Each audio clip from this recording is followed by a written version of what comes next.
What's going on, Guardians? It's Tizzle here. In this video, we are going to be looking at some loadouts and strategies to use to beat the legend version of the K1 Logistics Lost Sector. To do this, we must first know the modifiers. This is a Fallen Lost Sector, meaning we have Overload Captains and Barrier Servitors. The modifier is Hot Knife, which gives Shanks Solar Shields. The Lost Sector is Void Burn, meaning Void does 50% more damage both dealt and received. Unfortunately, we cannot take full advantage of the burn because we have Solar and Arc Shields to deal with, so we'll have to plan accordingly. And lastly, we have the usual modifiers for every Legend Lost Sector with Locked Loadout, Match Game, Extra Shields, and Limited Revives. That is going to do it for what you need to know. Now let's look at some of the builds. The first build we'll look at is on our Titan. We are on Middle Tree Striker, Code of the Missile, running Curse of the Falling Star to make our super deal increased damage. We're running a Charge with Light build with Reactive Pulse on the chest piece to create Arc Lightning if we get pushed or meleeed. In all honesty, you don't really need this here, I just thought it would be neat to try out. We have Taking Charge on to gain stacks of Charge with Light, but I would also run Shield Break Charge to gain stacks of Charge with Light every time you break a shield in place of Reactive Pulse. We have 3 Argent Ordnance mods on to allow our rockets to deal 35% more damage when we are charged with Light. And to take advantage of this, we have the Void Rocket Launcher Royal Entry. Because Void is the burn, this rocket will do great damage. We also have a Kinetic Bow on in the Accrued Redemption for stunning overloads, and we have the Exotic Solar Hand Cannon Ariana's Vow for dealing with the Solar Shields and Barrier Servitors. I have 2 Rocket Launcher Ammo Finders and 1 Rocket Scavenger to keep my rocket reserves up, and I have Arc Damage Resistance and Concussive Dampener on for survivability. Arc Resistance is great in here as everything but the Servitors deal arc damage, and Concussive Dampener helps against the boss.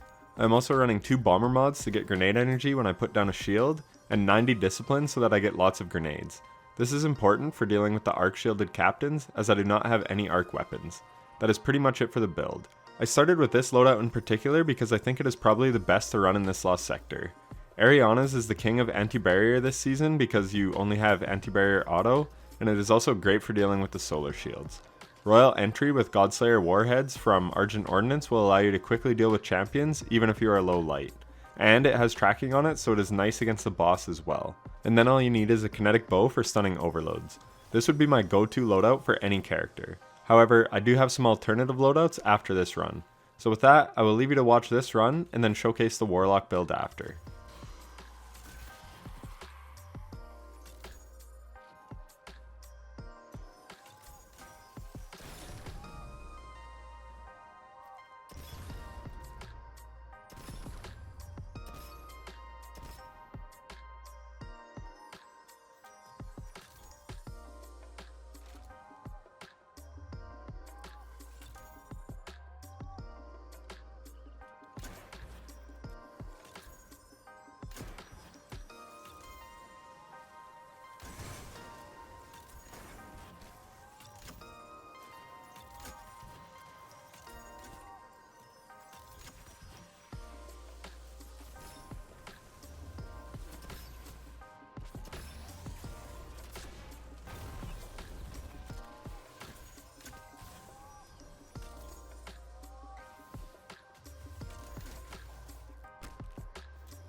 So you can see just how strong the Titan Thunder Crash is.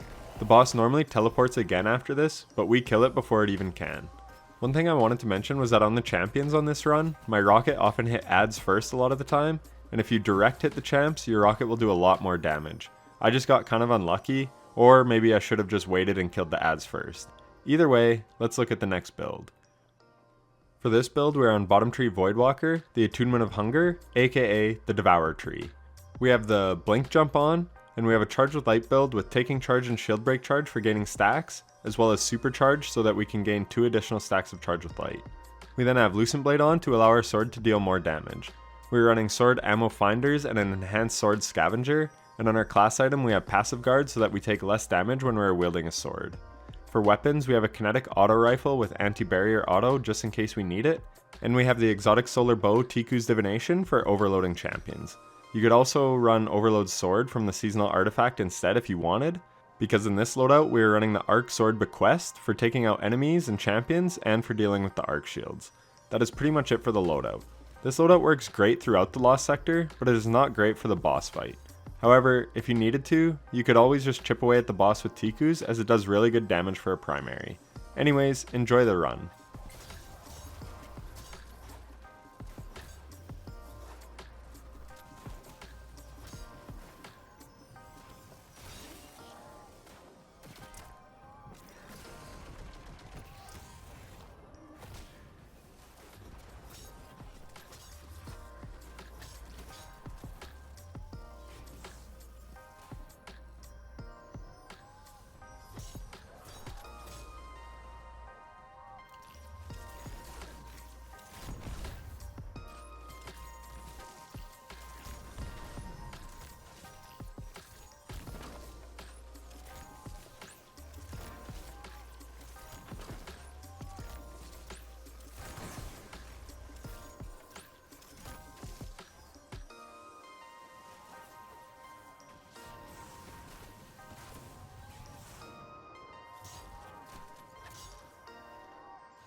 So after watching this run back, I made two pretty big mistakes. One is that I cast my Nova Bomb too early. The smart play would be to tick the boss down with Tiku's Divination until it teleports. Then that is when you cast your Nova Bomb, as it will probably take out all the adds that it is making immune. And if it doesn't, at least it will make the boss teleport away so that it won't make the adds immune anymore and you can clean them up easily. The second mistake was trying to push the boss with a sword at all. Don't even try it. Just sit back at the entrance and tick it down with Tiku's. Use the sword for everything else up to the boss fight and you will get some quick times. Later in the season, I might throw this build on again and do a cleaner run. This is a loadout for higher light players, as running a sword when you are under light is definitely risky, but if you are higher light, then you can definitely get some quick times on this lost sector. Regardless, I hope you enjoyed this build, even if the gameplay wasn't perfect. Sometimes it is good to see what not to do.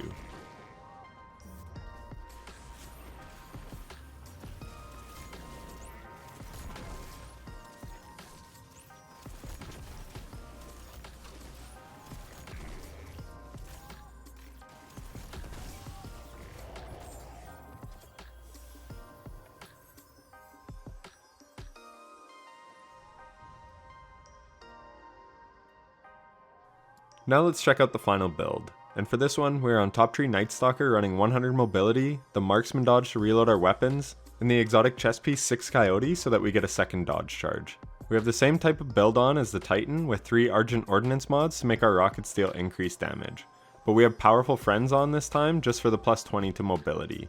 We have a kinetic bow for overloading the champions, the Borealis exotic sniper rifle for dealing with shields of any type, and the arc rocket launcher the Hothead with explosive light and tracking module. However, the better play would probably be to run the Royal Entry or another void rocket launcher such as Bad Omens, because it is void damage so it will do more damage thanks to the burn. And Borealis can change elements, so you can use it for all of the shields.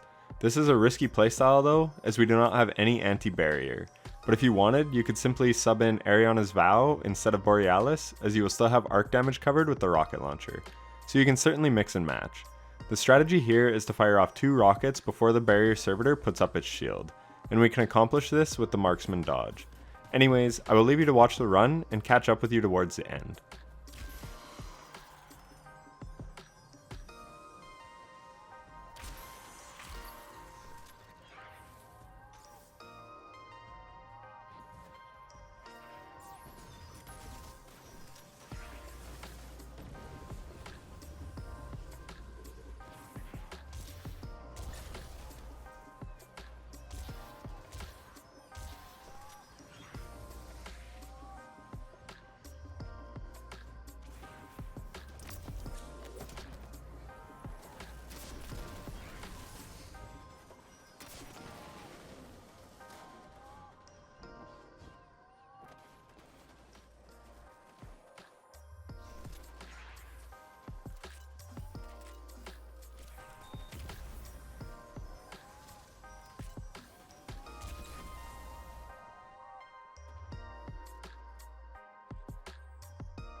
I know my sniping needs a lot of work, but I figured I would show you a fun playstyle anyways. This build obviously only works if you are high light, as the servitors will just regen their health if you cannot kill them in 2 rockets. That being said, I did give a couple alternative loadouts to try earlier, so you can mix and match how you see fit. I hope this video was entertaining. I know these loadouts may not be the best if you are lower light, which is why I showed the Titan one first, as that one will work even if you're low light. That is probably the best weapon loadout to run regardless of class, but I just wanted to show some fun other stuff you could try out as well. This lost sector is really not the best for farming anyways. It isn't the worst, but all the moon lost sectors are generally pretty bad for trying to farm in comparison to the others. That being said, I will have guides for the other 3 moon lost sectors coming out over the next few days, so if you do have to farm the moon lost sectors for whatever reason, then I got you. If you made it this far into the video, I want to thank you so much for watching. It really means a lot. And if you want to see more content like this, be sure to subscribe and hit the bell so you don't miss any future uploads. That's going to do it from me. Happy lost sector farming, Guardians, and take care.